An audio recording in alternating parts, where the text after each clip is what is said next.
Well, welcome to the journey. My name is Kevin Polky, and I'm the host of the journey. And today we have a very special guest. We have Shannon Krueger to joining us today as we are about to kick off the couple weeks prior to September, which is Suicide Awareness Month.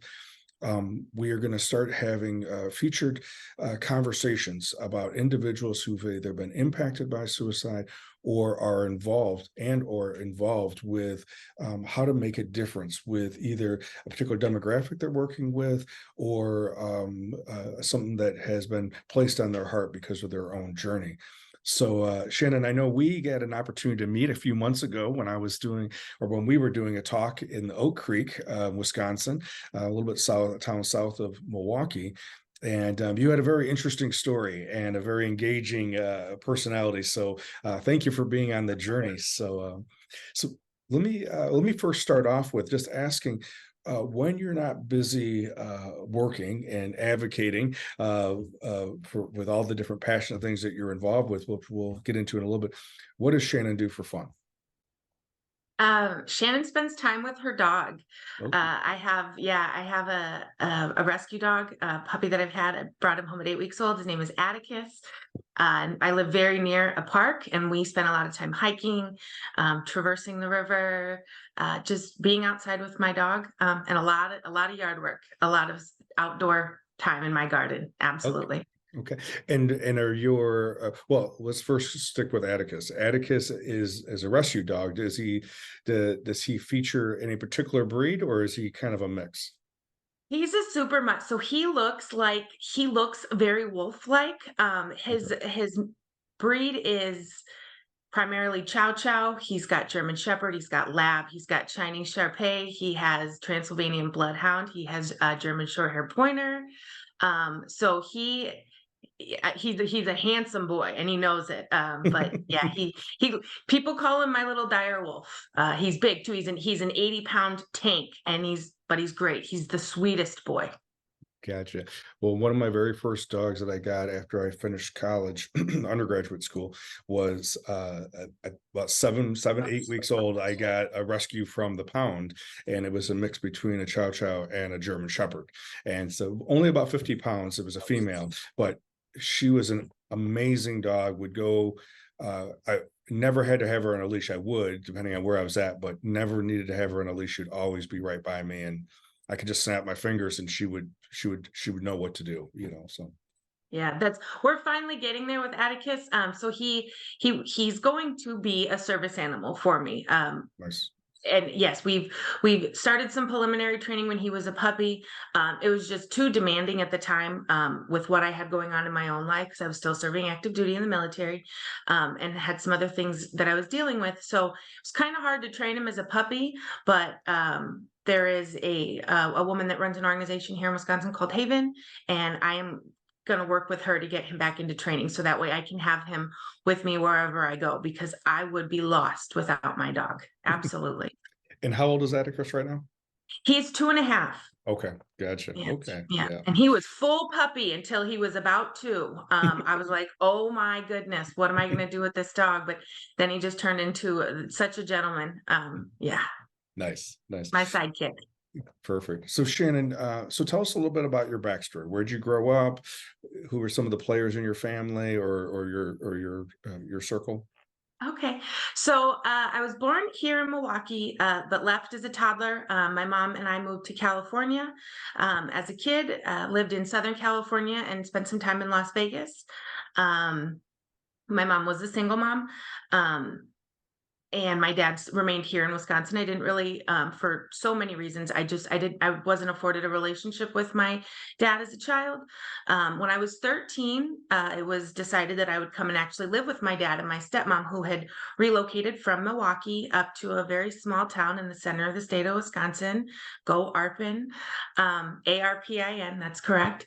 And so I moved from Southern Orange County, California, to Wood County, Wisconsin, at the age of 13 to live with my dad, my stepmom. When I was 17, I joined the Wisconsin Army National Guard. I went to basic training between my junior and my senior year of high school, completing basic training just a couple of weeks before September 11th, 2001. Mm, So when that happened, September 11th, 2001 changed everybody's life. Mine specifically, I had joined for some type of purpose, direction, but it became a very different mission, a very personal mission. As I sat there, having had just completed, U.S. Army basic training, and then I'm watching the attack on my country and its citizens, and it changed it changed the forecast of my life. sure, sure.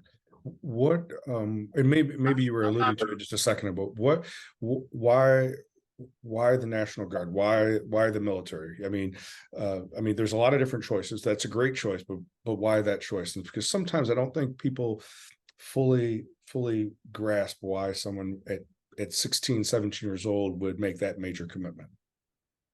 Um, I had I had an upbringing that made me aware of the fact that I was kind of on my own. Um, I uh, I was going to be the one that had to kind of set myself up for success. Um, College was the norm for everybody. It just wasn't something that we had really planned on or for. There had been no preparation or expectation that I would go to college. Kind of wayward, and ran into the recruiter, and he said the right things. The college money seemed great. Um, it's the benefit of belonging. I Mhm. didn't grow up in a household with a nuclear family type of dynamic, so really wanted to belong to something and wanted to do something bigger than people had expected of me, and that was a viable option. Okay, okay. And so basic training happens. You graduated from high school what year? 2002, May of 2002. Okay. So you have to, if I'm tracking with you, you get basic training done, 9/11 happens, and then you basically for 6 months, 9 months have to sit and kind of wait to do anything. What Yes. what was that like? Challenging. At the time, my stepbrother, so my stepmom has two children, and my stepbrother Andy was serving.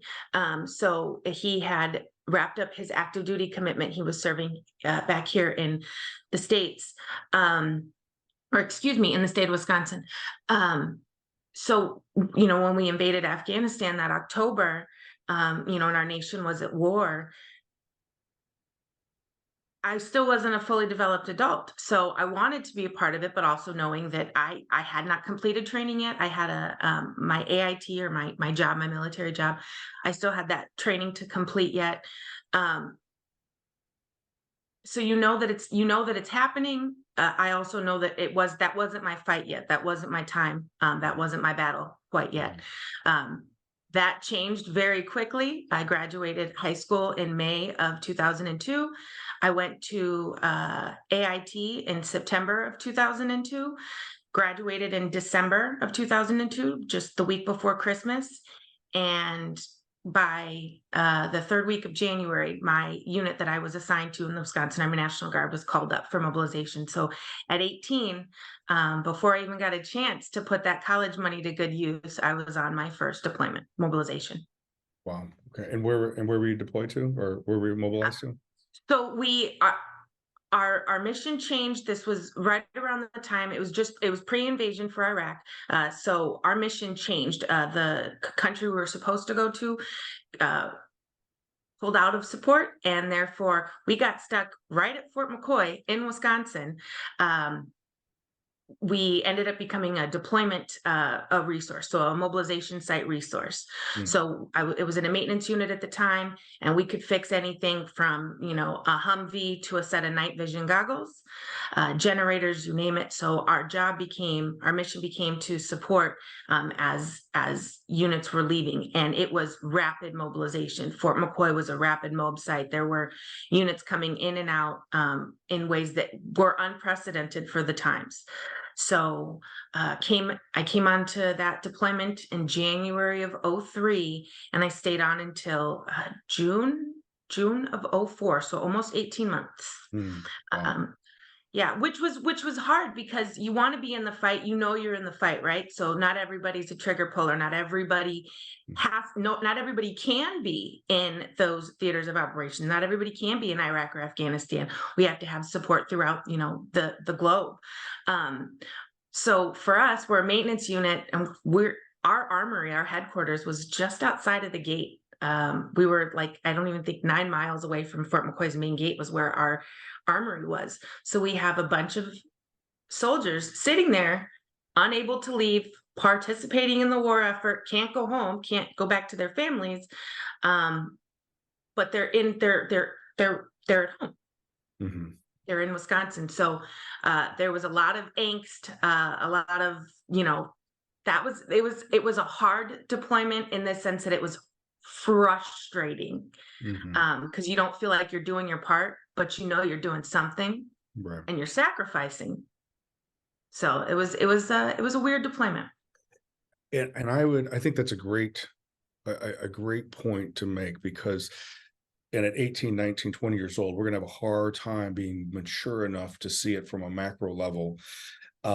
We get from some friends of mine that are recruiters as a salesperson, right? They talk about what they do to to encourage and invite people into this way of life. And then if you have to feel like you're not able to do that, that's got to be hard.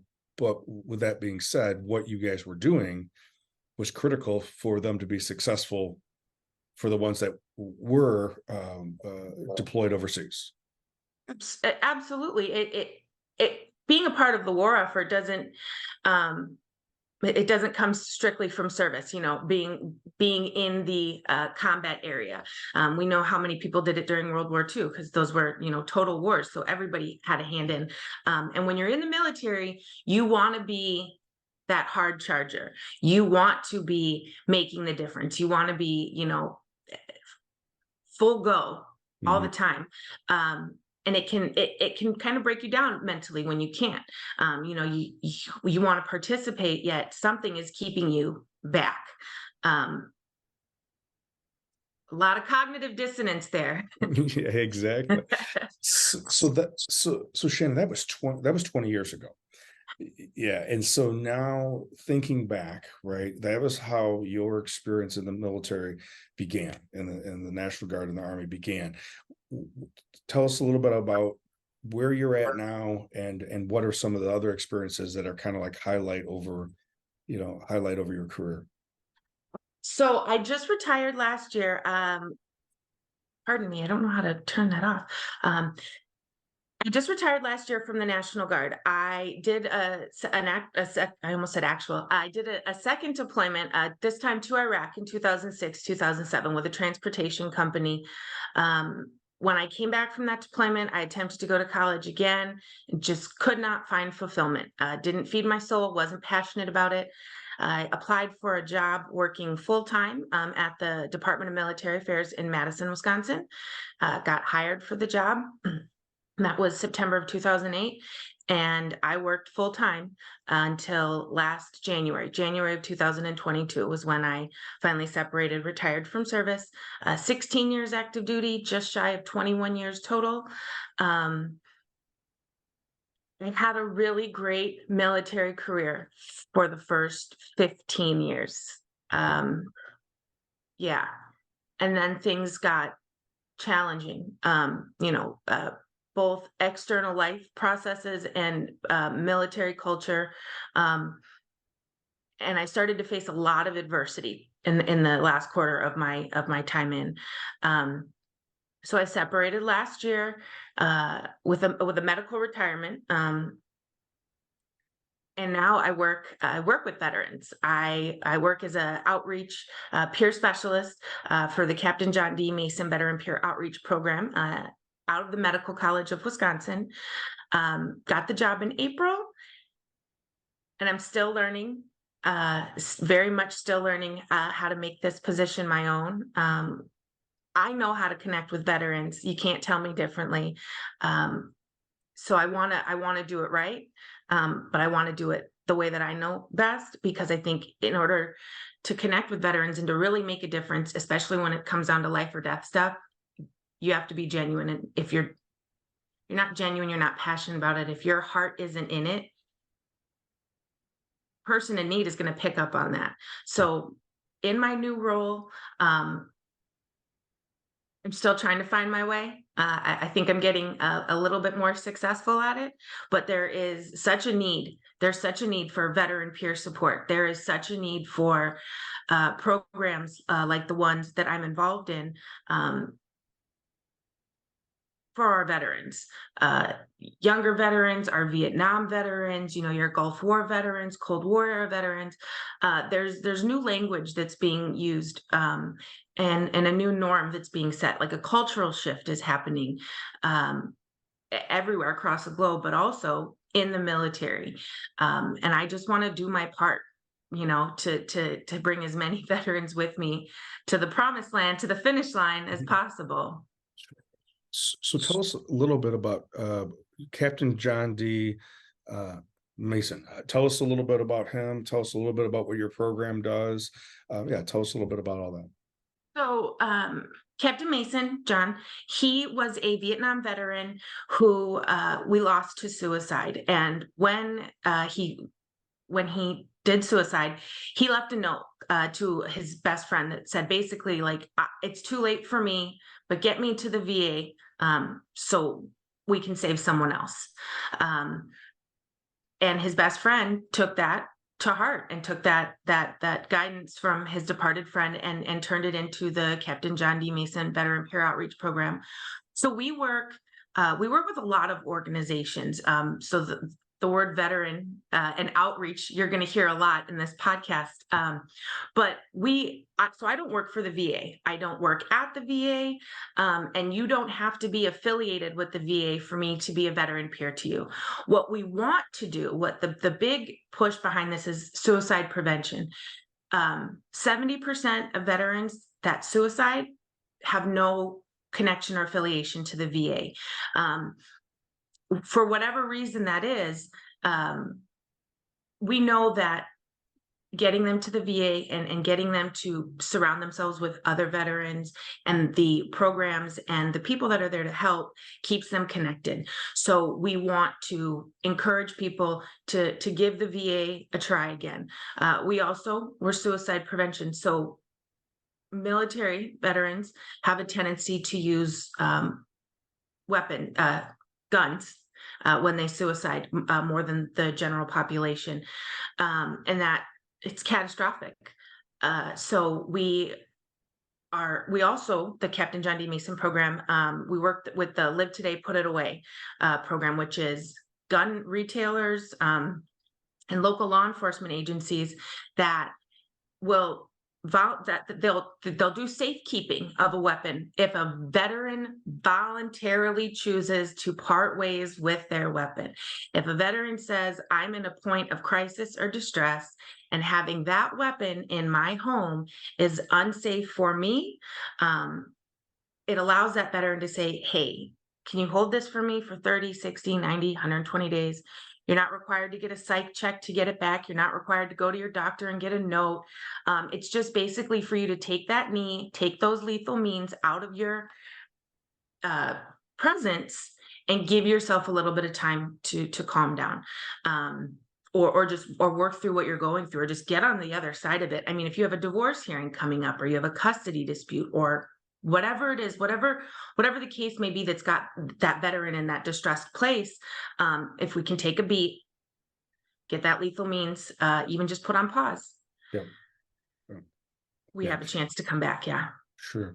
So, and I know that's such a huge thing because I work a lot with first responders as well, and it seems to be active, or especially veteran military, active or retired first responders. Um, One, trusting is a huge issue. It's in my circumstances when I've worked with them, and then being able to ask for help, trusting that I'm not going to have consequences as a result of that, especially if we're talking in Wisconsin and Northern Illinois.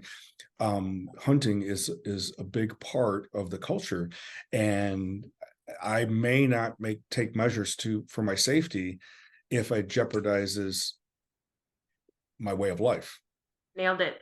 That's exactly what it is. That's the stigma. Hunting, being a huge just part of everyday life, family, it's tradition, it's gathering, it's holidays, it's things like that. Um, there's nothing wrong with that. We know that hunters can be trusted with their weapons and things like that.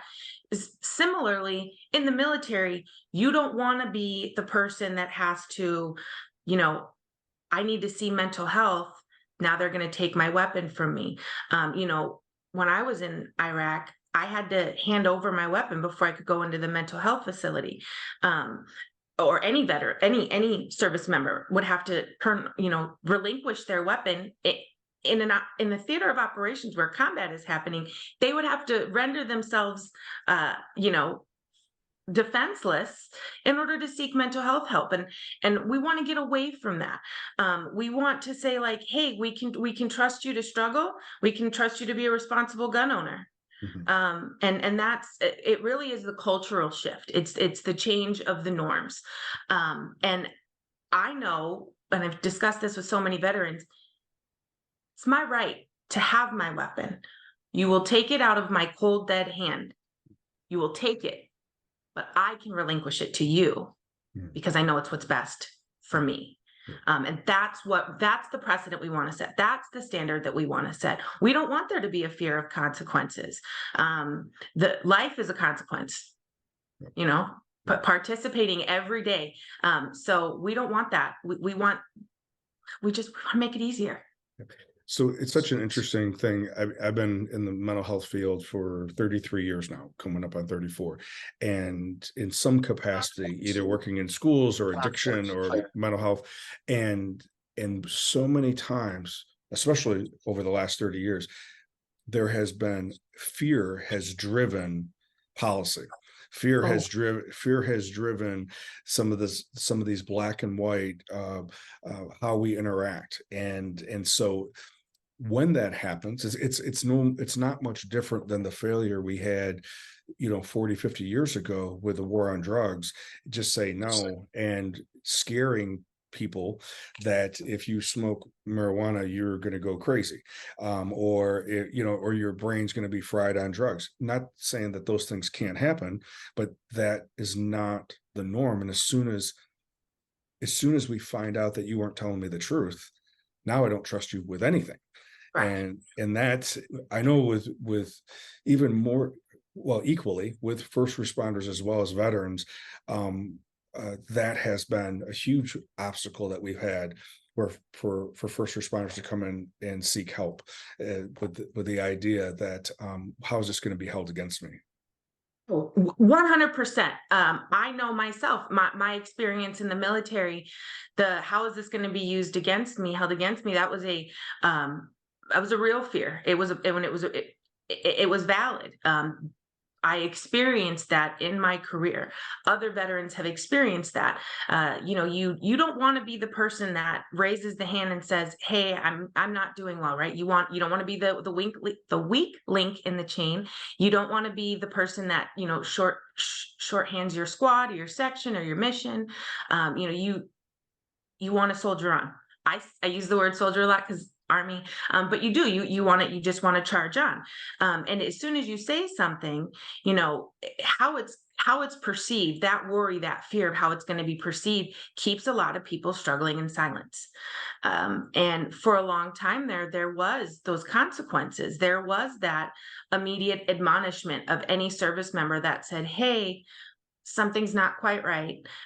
It was almost like, all right, well, now you're taking up too much time or you're being a drain. Um, Same thing with first responders. We need firemen, we need police officers, we need paramedics. We have to have them. Society can't function without first responders. Uh, But what if they need to take a break? What if they're Mhm. saying too much?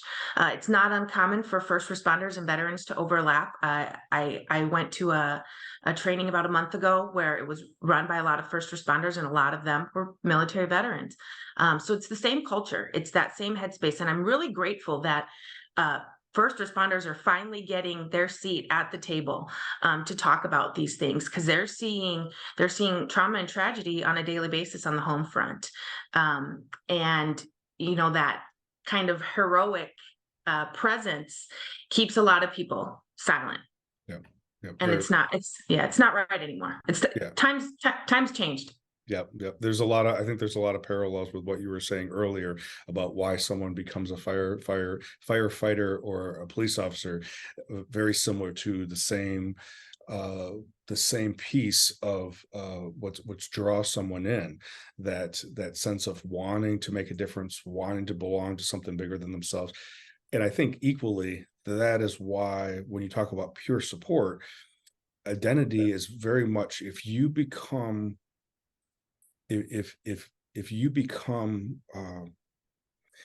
there must be some element of it where at some point when you're in the military, at some point when you're either as a firefighter or police, where you are now inducted and now your identity is now forming around this, and then at some point when you transition out, you're still a Marine, you're still Army, you're still a police officer, even though you may not be active. Absolutely. Well, our initial entry training is an indoctrination, right, into military culture. We're a war fighting force. So we are indoctrinated thoroughly, necessarily. It's out of necessity. Um, and then that becomes your norm. And that indoctrination is very hard to peel back, because so much of what we do is associated with pride, strength, courage, bravery. You start peeling that back a little bit, especially during the transition time. And I'll speak for me, but I know I've been told this by other veterans. As you start to peel back that indoctrination, you feel like you're failing. Mhm. How can I be able to do what I did in Iraq or Afghanistan, or wherever it is that I've been deployed, whatever enemy I've engaged in? How can I be able to do that? But I have anxiety about getting my garbage and my recycling out to the curb by the end of the day, because if I don't do it today because I'm having a bad day, I'm going to miss it. And then why do I feel like I'm failing at them? And that indoctrination leaves you feeling like a failure, even though what you're experiencing is very real and it's quite normal. um, we haven't had the right language for that, we haven't had the right environment for that, which is why obviously your podcast and the event that we were at in Oak Creek where we met, it's so important, because nobody wants to feel like a failure. And that overwhelming feeling of disappointing or failing to meet the standard, uh, we'll lose you. We lose people to it every day, every day. So I know Shannon, you also besides what you've experienced in the military, you've also experienced in your personal life and your family life, mental health, the impact of mental health. And I think it's probably important to maybe talk a little bit about that, because that's part of the story too. So why don't you tell us a little bit about that? So, um, I my mom was undiagnosed with a mental health condition for most of my adult life, and in 2016, I lost my mom to suicide. My mom took her own life. I got the phone call on April 14th from the detectives in California that had found her. Um, my mom's mental illness tortured her while she was uh, in this life. I knew from a very young age, I knew at about 4 years old that my mom was different than other moms. I knew that at about 8 years old, I couldn't talk about how different my mom was. That was something that happened in our house and we didn't really discuss it. Um, I knew that my mom's wants and emotional needs were a priority over mine at a very young age. Um, I I'm in therapy on a regular basis to work through the issues that I have with my mom.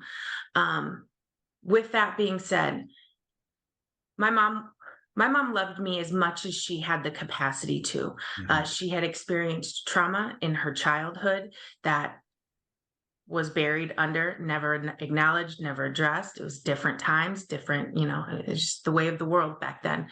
And by the time my mother had started to even attempt to conceive me and start her family with my father, um, was the same year that her diagnosis was actually first recognized. So my mother had borderline personality disorder. She also had bipolar disorder, psychotic depression, um, manic depression. Um, my, my mom's my mom's struggle was very real and for a very long time. And I know that she tried. I know that she tried, but the supports just weren't there. And here she was, uh, not even a name to her condition. And she was trying to, emulate what she saw. You fall in love, you get married, you have a kid, having absolutely none of the foundation, the pillars that she would need to be successful in those roles because her mental health didn't allow her to. Mhm. Um, I always preface this. I don't ever want to give anybody an opportunity to discount my mom. But I have to acknowledge the reality is that she was very abusive. My childhood was very abusive. Um, but my mom did the best that she could with what she had. And I think that me being her life beyond herself keeps me, even in my darkest days, um, moving forward. Um, she didn't have a chance. My mom didn't get a chance. I have my mental health diagnosis. I have my complex post-traumatic stress uh, disorder, dare you say, but diagnosis, and I have a chance. I don't like it. Mhm. I don't like my reality. I'm growing more comfortable with it, um, but I have a chance, and I owe that to my mom. Um,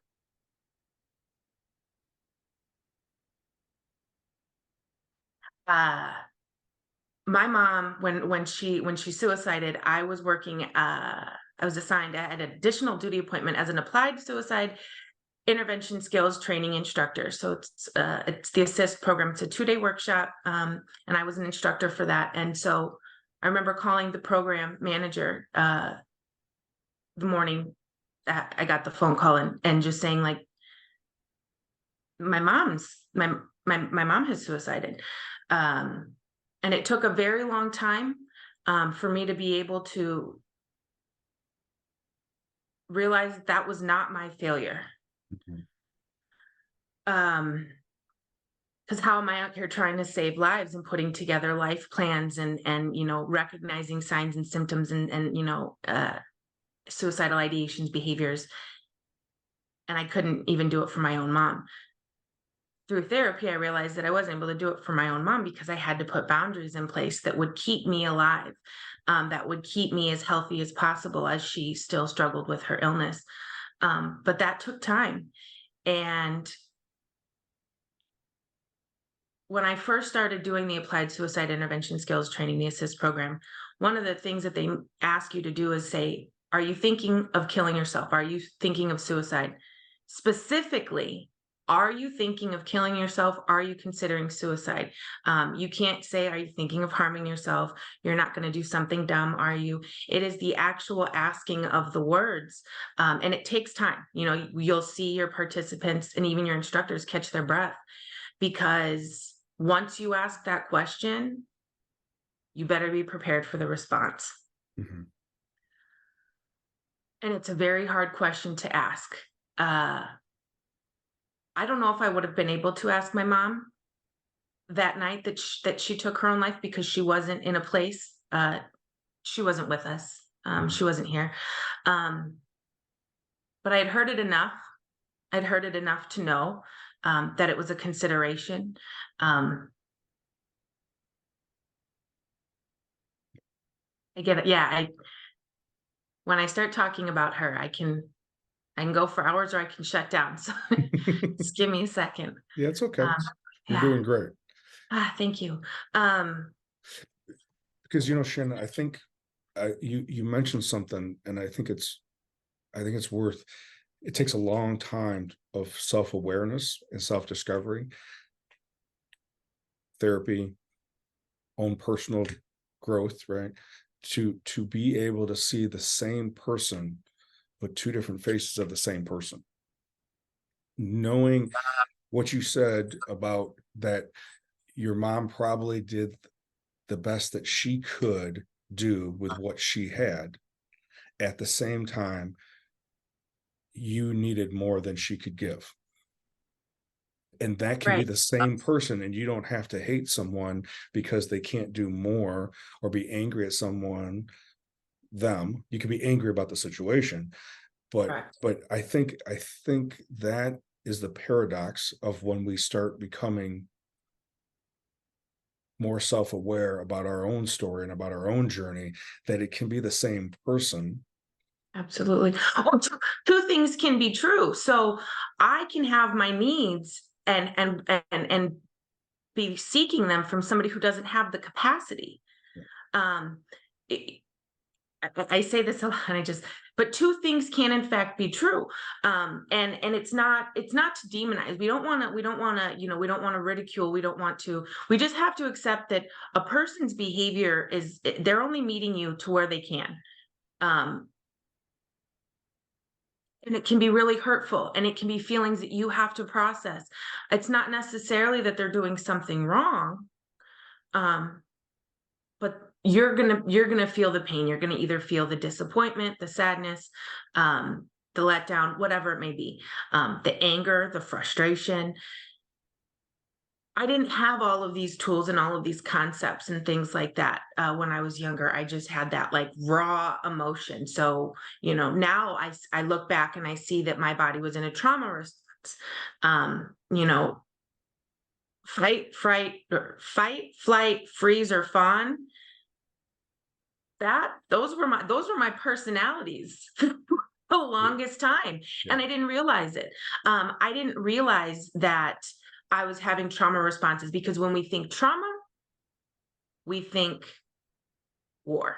Mhm. We think, improvised explosive devices and snipers, and it's like, no, we're having trauma. We're having trauma a lot. We're having generational trauma a lot. Our first responders are experiencing trauma. Imagine if your job is to investigate fatal car accidents. Mhm. You're getting treated like a hero, but you're taking what you're seeing home with you. Two things can be true. Yeah, You can have the stomach to do a really difficult thing, but still struggle with it, suffer with it. I loved my mom. I love my mom. I'm very grateful to be her daughter, but she did not set me up for success and emotional health, and that's okay. I'm I'm here on the journey with you talking about it. yeah, So I'm trying to be the change. I'm trying to honor my mom as best that I can. And I take it a day at a time, except for the days that I don't participate. And then I just try again. sure. You said something earlier about, in the midst of raising Atticus from 8 weeks old to somewhere a little over 2 years old, Mhm. that he was challenging. And I imagine that there was moments in those days that there might have been a little bit of frustration, and that self-awareness that you have worked on, the stuff that you learned in your experiences in the military, in therapy, help you make different choices than if you would have just acted on that frustration.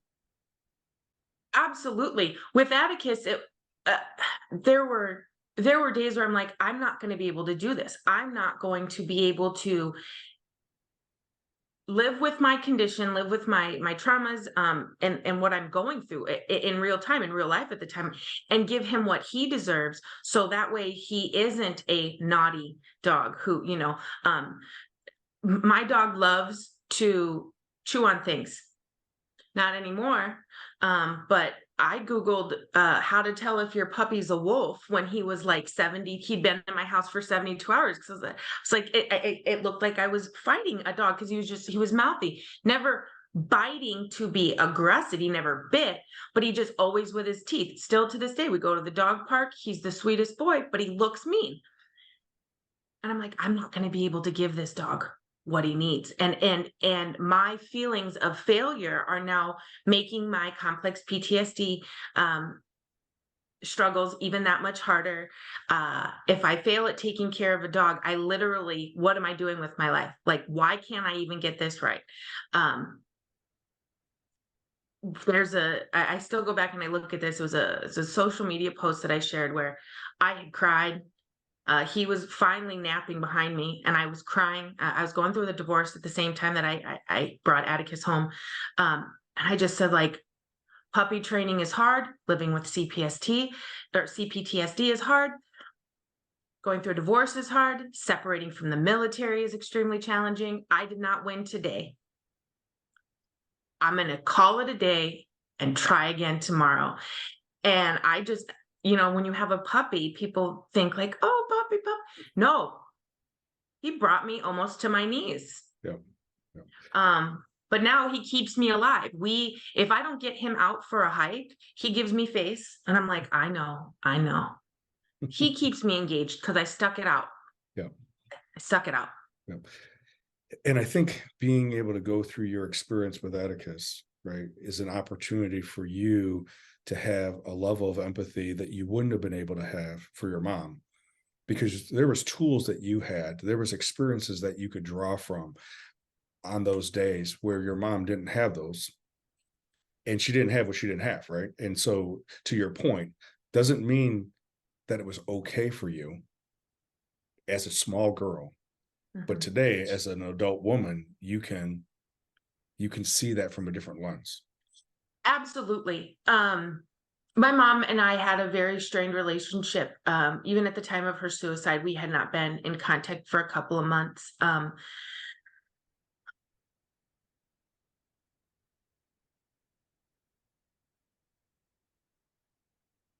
There were times where she was really well, her illness did not overwhelm her. And there are things about my mom that I'm still grateful for. She taught me about the glory that is an avocado. She taught me to shake somebody's hand and look them in the eye.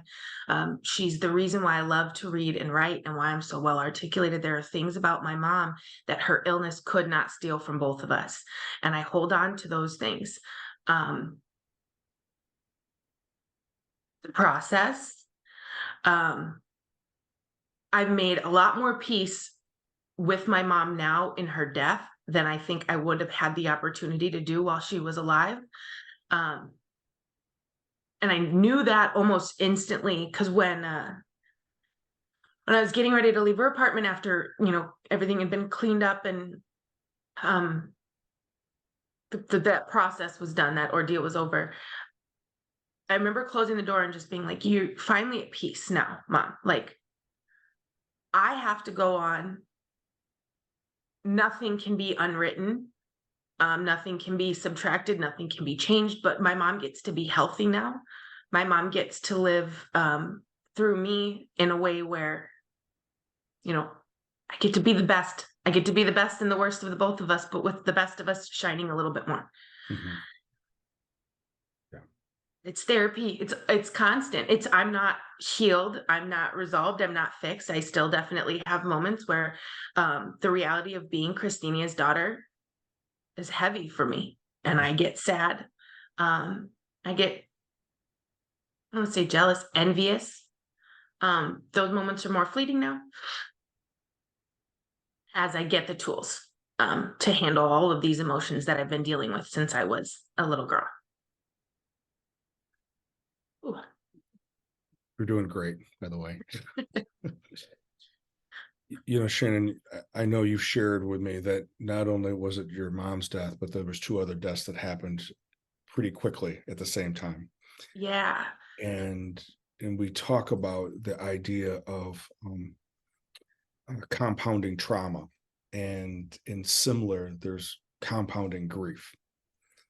And and I think that sometimes people forget because we put first responders, we put military and veterans on some type of pedestal, some type of some type of stand, where we don't take in consideration that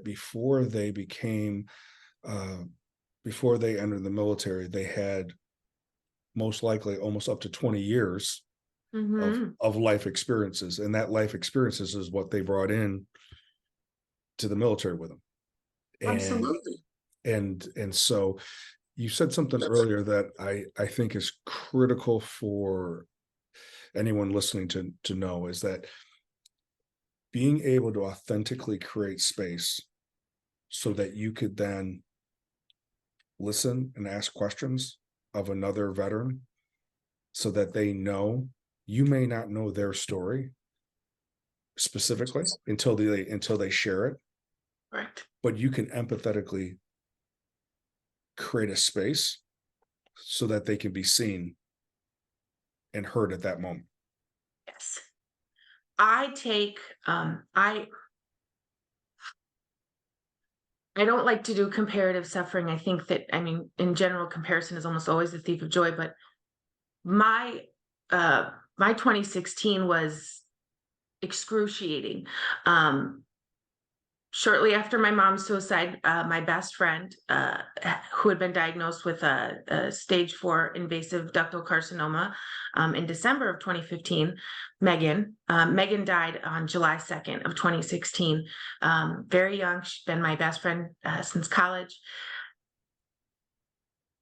Megan's death rocked everyone. Strong, vibrant, beautiful, hardworking, hilarious, married to the love of her life, had a beautiful life. And then all of a sudden, within 6 months, this disease just ravaged her and she was gone. And it happened in front of us in real time. Megan passed on July 2nd. And then just a couple weeks before that, my dad was diagnosed with stage 4 squamous cell carcinoma. And so I lost my dad on November 8th, 2016, election day. I was there with my dad. I held my dad in my arms as he passed away in the living room of the home that I had lived with him and my stepmom in. So in the span of 208 days, I lost my mom to suicide. I watched my best friend get sick and die, and then my dad was gone. So I was orphaned. Um, and there was nobody that could relate to that, because everybody around me was dealing with their own loss, struggling with, their own individual loss. And then there I was, like, I was like a six-legged, four-eyed weirdo. Like, I didn't make sense. I didn't fit in anywhere. I no, and who could I talk to? Because I don't want to take anybody else's grief, and I don't want to say like mine's more significant or mine's more traumatic or mine's more devastating or depleting, but I was drowning in grief, um, wanting so much, right, to not lose myself, not wanting my reality to be true, um, and also not just fully unprepared for the fact that it was going to change me in every single way. I was in too much shock, and there was just far too much grief for me to understand that I would never be the same person after those experiences, that back to back to back. I had to relearn Mhm. so much because it was catastrophic and just devastating.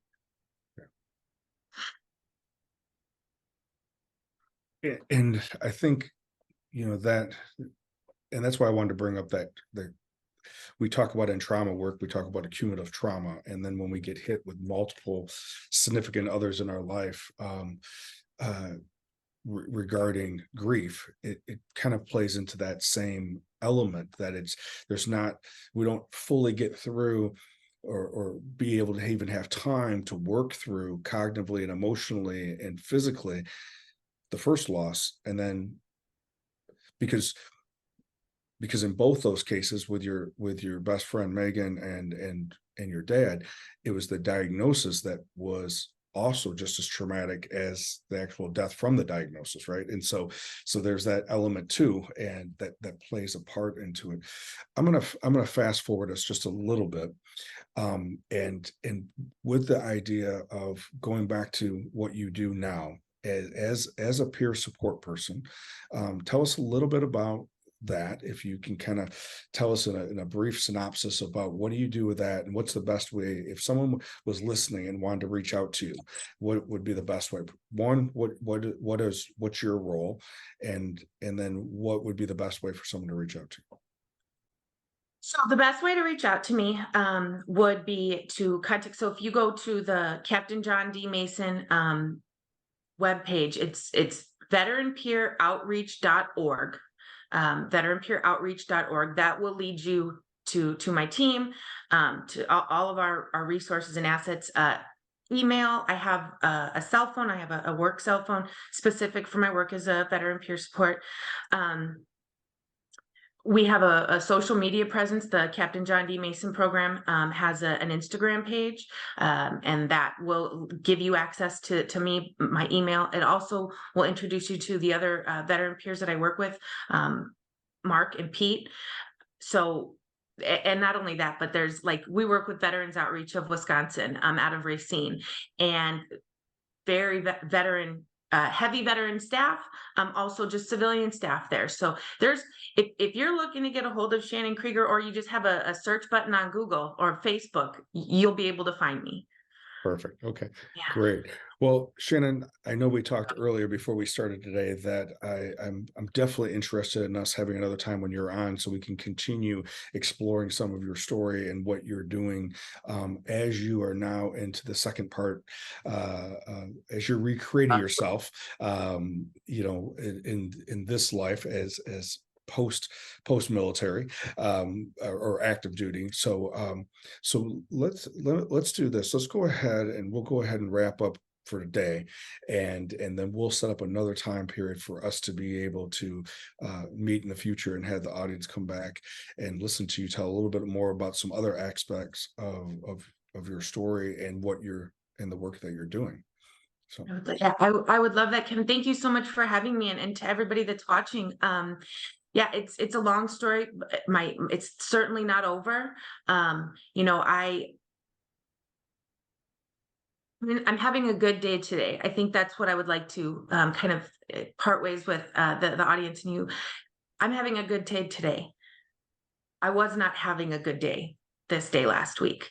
I have dark days, and I just kind of have to grin and bear it through those until I can get re-energized by days like today, moments like this, connections like these, because I'm by no means out of the woods. It is a constant process. It is constantly showing up, knowing that nothing is going to change. My history is not going to change. My memories aren't going to change.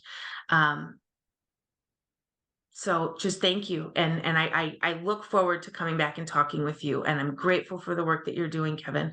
Thank you so much. thank you. Perfect. So for anyone's listening, if for some reason that something that Shannon may have mentioned, or something in our conversation talked about, if that spurred you or inspired you or nudged you in some way, I would encourage you that probably was not done by accident. To act on that, and to go and seek that help, seek that resource, that just as Shannon just mentioned, that dark days are a part of our life, but dark days are not a sign that it's always going to be dark. It just happens to be right now. There will be, at some point, the sun will break through and the light will come in. So, as always, I appreciate you being here, and I look forward to being with you next week.